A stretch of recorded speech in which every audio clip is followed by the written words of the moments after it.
The doorbell rang at exactly 7:43 p.m. on a quiet Tuesday in the suburbs, the kind of suburb where streetlights hum and everyone knows the name of the local UPS driver. Adam Keller had just capped his red grading pen when the chime split the silence. He wasn't expecting anyone. His wife Monica, 10 feet away in the kitchen, didn't flinch, just kept chopping carrots with surgical focus. Adam opened the front door and saw a young man. 17, maybe 18. Skinny, dark-haired, eyes too familiar for comfort. "Can I help you?" Adam asked, polite but guarded. "Mr. Keller?" the boy asked. "I'm Eli. Eli Brenner. I'm your son. Q static." Adam blinked. 20 years of teaching high school physics hadn't prepared him for this equation. The name lit a fuse in his brain. Jessica Brenner. University of Michigan. A fling. A summer. Gone by fall. And now here was the sum of that long-forgotten variable standing on his doorstep. Monica appeared beside him, towel in hand. "Who's this?" Adam swallowed. "He says he's my son." The towel hit the floor. 40 minutes later, Adam sat in a beige motel room staring at a photograph, a younger him, arm around a girl he'd barely remembered until tonight. The dates matched. The face matched. And Monica's fury? That matched too. She'd kicked him out. Not gently. He didn't fight. How could he? He had no map for this kind of bombshell. No manual for telling your wife of 20 years that the teenager who just cracked your marriage like a dropped vase might actually be yours. Eli was staying at the Holiday Inn on Maple. Room 214. Adam had asked. That's all he'd had the presence of mind to do. Now, in the silence of that motel room, he stared at the TV without hearing it. His phone buzzed. A text. "Monica, please don't come back." The next morning, Adam sat across from Eli in a diner that smelled like burnt toast and old syrup. "I'm not looking for anything," Eli said. "I just needed to meet you." Adam nodded, still half in shock. "Does anyone else know?" "Just me. And, well, my mom. Before she died." "What did she tell you?" "That you were decent, kind, and dumb enough not to check your mail before changing schools." That almost made Adam laugh. Almost. "I'm sorry," he said. Eli looked up. "I'm not." But it wasn't just Adam's past that was knocking. Something else was unraveling. Monica wasn't just angry, she was ice-cold. Surgical in her rejection. And her phone? She hadn't set it down once in the last few weeks of their marriage. Adam had noticed. He just hadn't asked. Until now. He returned home on Friday to collect more clothes. Monica was gone.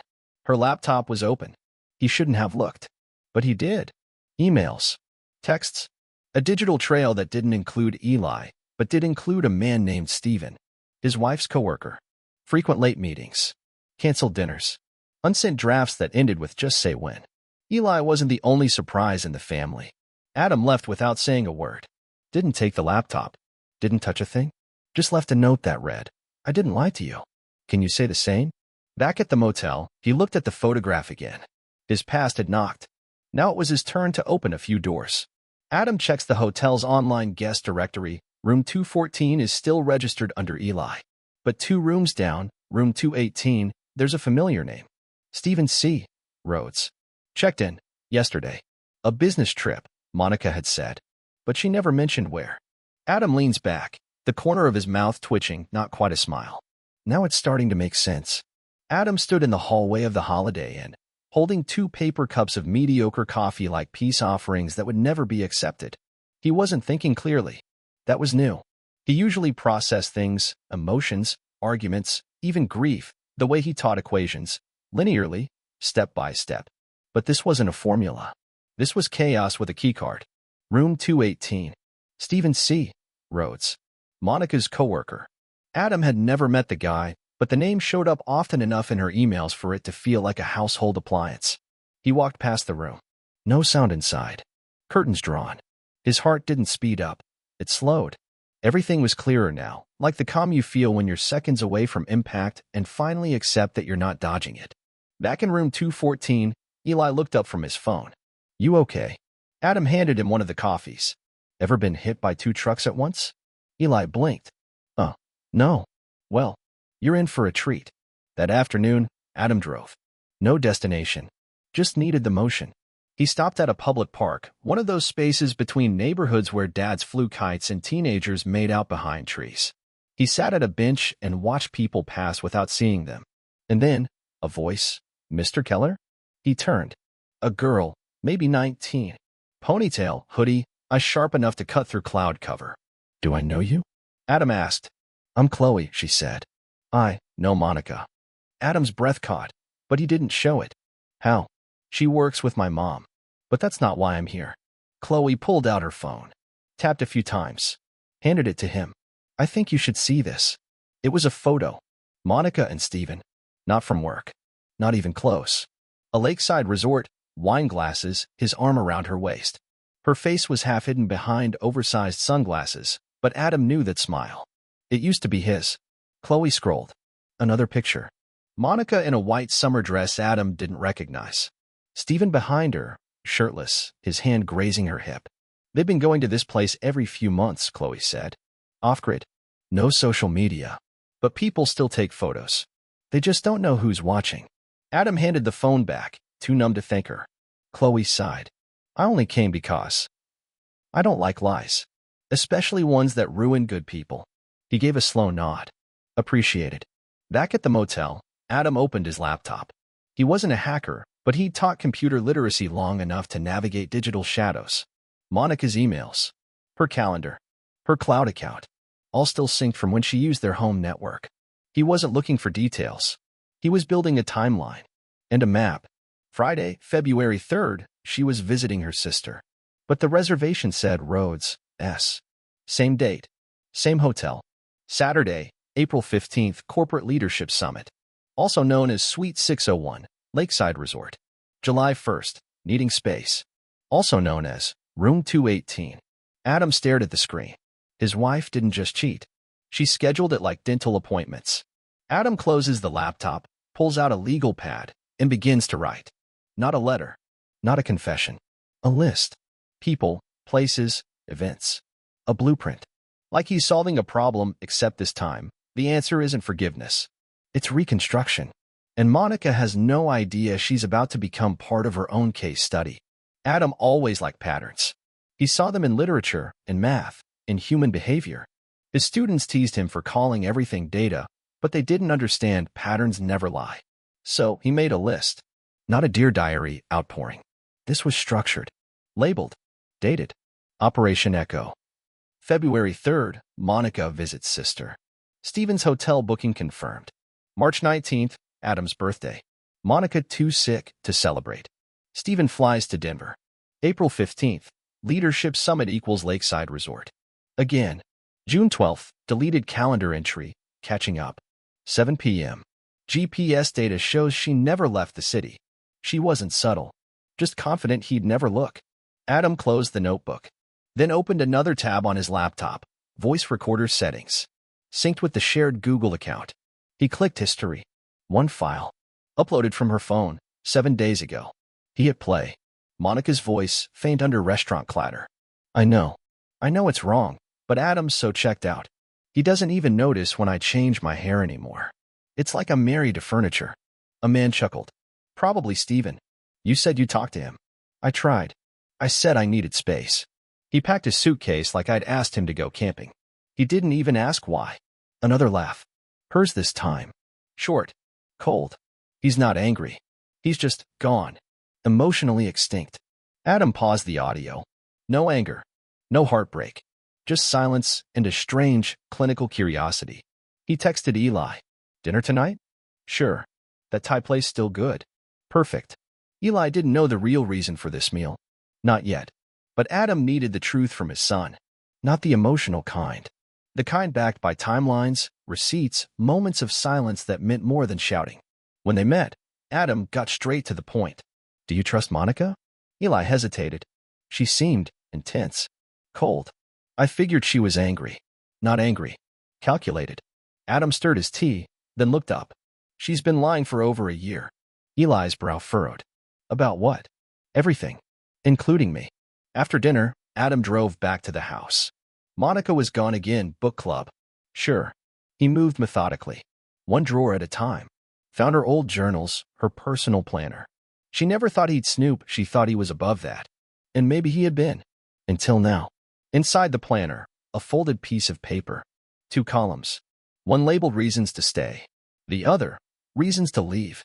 Stable. Good provider. Predictable. Versus, Stephen makes me feel electric. I deserve more. Adam will never see it coming. That last line? That was the one. Back at the motel, Adam opened a fresh document. Title, Exit Plan, Phase 1. Not about divorce. Not yet. This was about understanding the full shape of the betrayal, so he could carve out something better than confrontation. Revenge? Not the point. Correction. He didn't want her to suffer. He wanted her to know who she underestimated. Adam scrolls through his contacts and stops at a name he hadn't seen in years. Jenna Myers. Monica's old friend. The one she cut off 2 years ago over a petty argument. He hits call. Jenna? It's Adam Keller. You might want to hear something. And just like that, the first pawn moved across the board. Jenna Myers hadn't spoken to Monica in over 2 years. Not since a wine-fueled argument about emotional loyalty at a New Year's Eve party that ended with a door slam and 2 broken champagne flutes. But when Adam called, Jenna answered. And listened. He didn't embellish. He just told her what he'd found. The emails. The bookings. The voice recording. Monica's personal list. Jenna didn't sound surprised. What took you so long? She asked. Adam blinked. Excuse me. She's been emotionally cheating since before I cut ties. You think Stephen's the only one? That stopped him.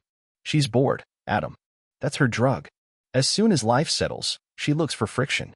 Something or someone to light a match with. Later that night, Adam lay on the motel bed with his laptop open and a burner account ready. He wasn't stalking, he was studying. Monica had changed her social patterns recently. New yoga studio. Different wine club. Girls' nights that didn't include her old crew. He made a list. Each name. Each new friend on her Instagram. Each tag location. And then he noticed it. One recurring name on both social and email. Cassandra Bloom. HR. At Stephen's firm. Bingo. The next day, Adam walked into Cassandra's building like he belonged. Dressed down. Messenger bag. Subtle. At reception, he asked for Cassandra. Said he was with their external compliance vendor. Buzzed in. No questions. Cassandra met him in the hallway. Late 20s, sharp blazer, sharper eyes. Can I help you? I'm Adam Keller. I think you know my wife. Cassandra's face stayed neutral, but her body tensed. I don't think. I don't want a scene. I want information. About Stephen Rhodes. And about how long this whole thing has been going on. Cassandra sighed, looked around, then nodded toward a break room. 5 minutes later, Adam had what he needed. Stephen wasn't just dating Monica. He was engaged. To someone else. Cassandra pulled out her phone, showed Adam the proof. Vacation photos. A ring. A smiling blonde woman named Kendra. Stephen's a serial liar, she said. We all know. But this? I didn't know about your wife. Adam stared at the screen. Kendra. Happy. Oblivious. So. Monica's the other woman, he muttered. Looks like it. He left the building with a strange mix of emotions, part shame, part strategy. Monica hadn't just betrayed him. She'd been played, too. She didn't know she was disposable. But Adam did now. And he was done playing chess with a pawn who thought she was the queen. That evening, Monica called. First time in a week. I think we should talk, she said. Adam didn't reply right away. He was watching the sun set through the motel blinds. Sure, he said finally. Tomorrow night. My place. He hung up before she could reply. Adam prints 3 photographs. Monica and Stephen at the resort. Stephen and Kendra, engaged. The handwritten note. Adam will never see it coming. He slides them into a plain white envelope. Then writes one word on the front. Perspective. He places it on Monica's chair at the dining table. The stage is set. Tomorrow, the house becomes the echo chamber. The dining room table was set like a magazine ad. Candles. Cloth napkins. Her favorite Sauvignon Blanc breathing in a crystal decanter. 2 plates, grilled salmon, asparagus, lemon wedges positioned just right. Adam had always been good at presentation. It's what made him a great teacher. And now, he was about to give the most important lecture of his life. Except this time, the student wouldn't know she was failing until the final bell. Monica arrived precisely at 7:02 p.m., punctual as ever. She walked in wearing her soft beige cardigan, her "Let's Not Fight" uniform. She stopped short when she saw the table. You cooked. Adam poured wine into both glasses without answering. I figured, he said calmly, we should end the pretense with something familiar. Monica took a seat. Her smile was tight. I've missed this, she said. Adam lifted his glass, but didn't drink. You always did love your scripts, he said. But tonight's ad-libbed. They ate in silence for the first 5 minutes. Monica tried small talk. How Eli seemed like a nice kid. How the house felt too quiet. How maybe they'd both made mistakes. Adam nodded. Let her speak. She was setting the stage, except she had no idea the play had already started without her. Finally, he stood and walked into the hallway. Monica raised an eyebrow. Where are you going? He came back with the envelope. Set it in front of her plate. What's this? Perspective, he said. She hesitated. Opened it. The photos fell out like confessions. Her face didn't move for a full 5 seconds. But her knuckles went white around the fork she'd been holding. That's not, she began. Don't, Adam said. Voice low. Controlled. I'm not looking for a story. She looked up slowly. Her expression wasn't guilt. It was fear. Real fear.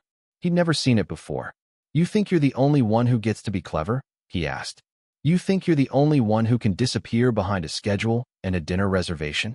Her lips parted, but she still said nothing. I know about Stephen.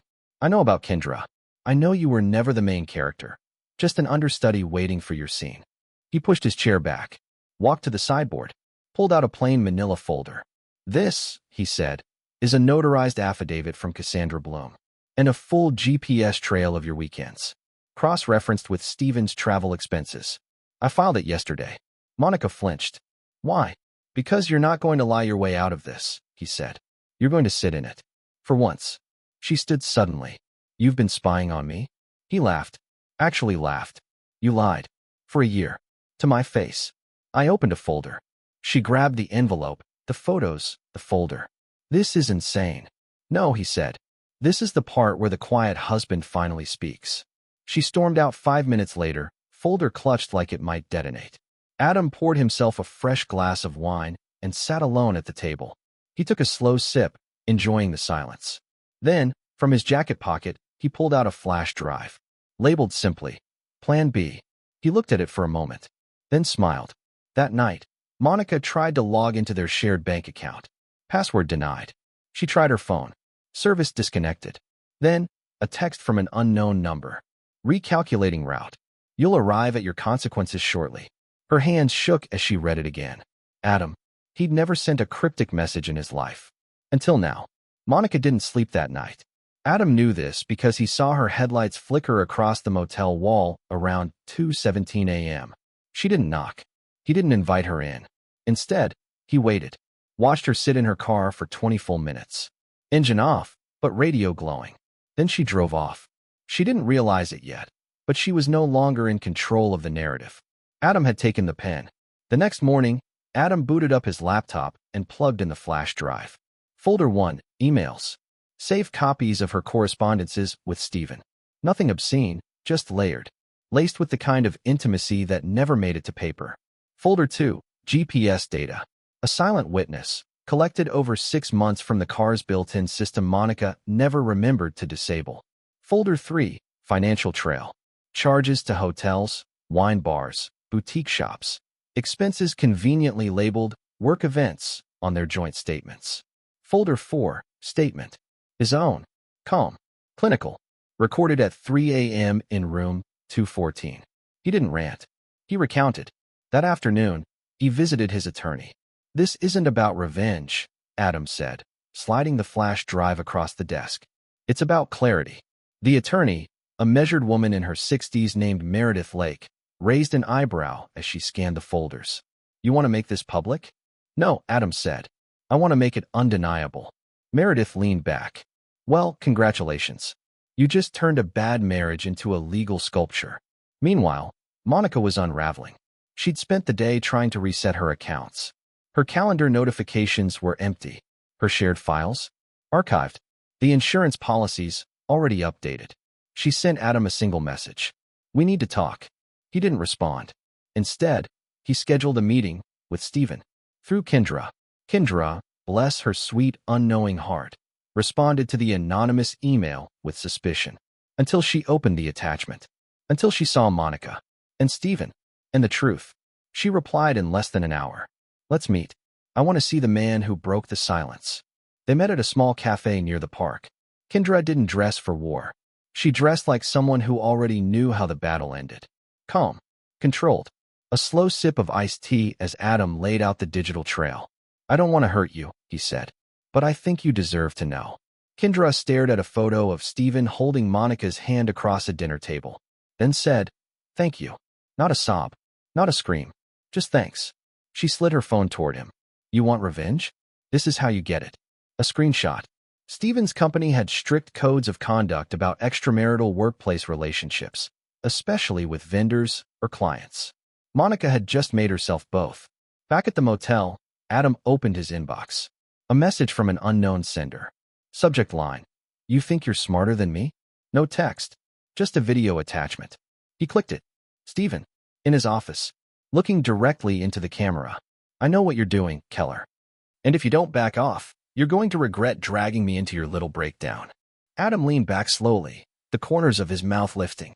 Stephen had just played his hand, and now Adam knew exactly what to do with it. The video of Stephen ended without a flourish, just his smug face frozen mid-threat, like a paused bad actor in a low-budget drama. Adam didn't flinch. He replayed it 3 times, then archived it. Stephen had slipped. Emotionally, professionally, and most importantly, digitally. See, Adam hadn't just received the video. He traced the IP, tracked the sender ID, found the device metadata embedded in the file. Stephen had sent it from his office Wi-Fi, from a company laptop. At 3:44 p.m., Adam smiled. This wasn't revenge anymore. It was math. The next morning, Adam sent a small envelope to Stephen's company HR department. Anonymous sender. No return address. Contents: 1 USB drive with select emails. 3 photos. A single-page policy document, highlighted. A short note: Your integrity guidelines seem outdated. Thought you should know. He didn't need to sign it. The data would speak for itself. At home, Monica's spiral was accelerating. She'd gone from fury to panic in 2 days flat. Adam's accounts were locked. Her calendar sync was frozen. The joint credit card she used for everything from Pilates to Pinot declined. She tried calling. Adam didn't pick up. She left a voicemail. You're being cruel. This isn't you. Then another. I made a mistake, Adam. I didn't mean for it to go this far. And a third. I miss you. Please, talk to me. But Adam had learned something about silence. It's only unbearable when you're used to being heard. That evening, Monica returned to the house to find the locks changed. She fumbled with her key, tried the back door, called his name through the windows like they still had value. On the porch sat a box, neatly packed, labeled, yours. Inside, her remaining toiletries, her favorite mug, her old planner, bookmarked at the page that read, Adam will never see it coming. And on top, an envelope. This one handwritten. You mistook quiet for weak. That was your first error. Across town, Adam met with Kendra again. She handed him a folder. Inside were emails forwarded to her by Stephen himself. Idiot had no clue she'd mirrored his account during their reconciliation. Turns out, Stephen had a list of Monica-style situations. Women from previous firms. 2 settlements. 1 hush payment. Kendra smiled coldly. My lawyer says I can go public. Adam nodded. Let me know when you do. Why? She asked. He sipped his coffee. Because I have a press contact who'd love to connect the dots. Adam returned to the motel to find a manila envelope waiting at the front desk. No sender. Inside, a photo. Stephen. Monica. In a hotel hallway. From 2 weeks ago. On the back, 1 line in all caps. You think you're clean? We can play dirty too. Adam turned the envelope over. Then opened his laptop. It was time to move to Phase 2. Let them play dirty. He'd already vacuumed the field. Phase 2 wasn't loud. It didn't involve confrontation or big public reveals. Adam wasn't that kind of man. He didn't fight with fists. He dissected, quietly, like peeling wallpaper off a moldy wall to show what had always been there. He began with paperwork. The house deed transferred entirely to him 6 months ago after a refinancing Monica barely skimmed. The joint accounts split and closed, with his half moved to a new bank. The pension and retirement adjusted, redirected, secured. Adam wasn't stealing anything. He was reclaiming it. Next came the social detachment. He crafted one final post on their shared account, a simple message. Some things fracture quietly. Others make echoes. Thank you for the support. I'm stepping out of this chapter. He logged out and deleted the app. Let Monica explain the silence. Meanwhile, Stephen's house of cards collapsed. His company launched an internal investigation. Cassandra's statement was now official. HR interviews followed. Monica's name surfaced twice. And then, the call came. From Monica. Blocked number. Desperate tone. You ruined my life. Adam didn't smile. He simply said, I gave you the mirror. You smashed it yourself. That night, Monica showed up at the motel. Disheveled. Rattled. No performance this time. Just real panic. I didn't know he was engaged, she said. He told me I was his future. Adam didn't respond. I've lost everything. The job's on probation. I can't pay for my lease. I thought, maybe we could fix things. Fix? He asked. What would we fix, Monica? You didn't break a plate. You broke the whole kitchen. Adam walked her back to her car, slowly, without a word. When she turned to speak again, he handed her a small key. She blinked. What's this? To the house. Her eyes widened. Hope. He held up one finger. But it's not for moving in. She froze. It's for closure. I left something on the dining table. One last thing. You'll know what to do. That night, Monica entered the house for the first time in weeks. Everything was staged the same way it had been at their last dinner. Candles, plates, wine. And in her chair, a white binder. Title, The Echo Room. Inside, timelines, receipts, letters, Adam's entire process, documented like a research paper. But the final page wasn't cold. It was handwritten. You thought I wouldn't notice. That I wouldn't act. That I'd shrink. But Monica, I was never small. I was silent. You mistook that for weakness. And that was your echo, not mine. At the bottom, one line. I don't want revenge. I want freedom. And I have it now. Keep the key. It fits nothing here anymore. Weeks passed. Stephen resigned. Monica moved in with a friend.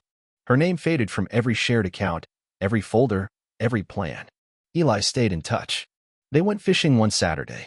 Caught nothing. Laughed anyway. Kendra forwarded Adam a link.